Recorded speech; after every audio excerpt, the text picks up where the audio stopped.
За MV2-ын Францд хурдны зам руу орж ирж байна. Хурдны эдний ингээд энэ хурдны зам болохоор төлбөртэй. Одоо эндээс карт аваад карт заримдаа мөнгө авах юм билээ.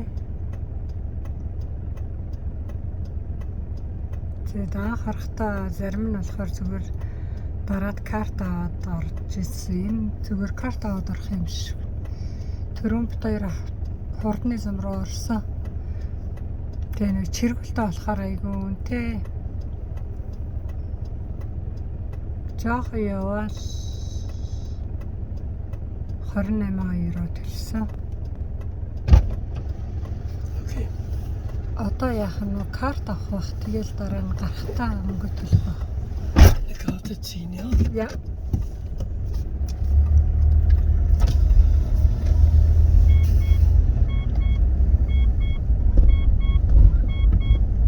Kannst du anschnallen? Was? Anschnallen. Ich muss mal die Karte ziehen. So, okay. Ja. Okay. Цааныгийн карт өгч байна.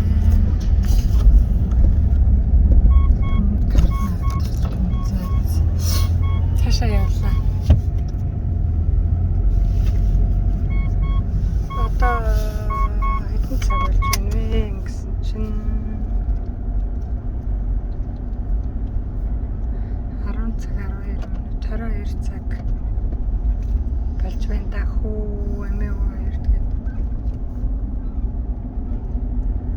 энэ хэвд машинтай хандах газар хана да за тэр хоёртай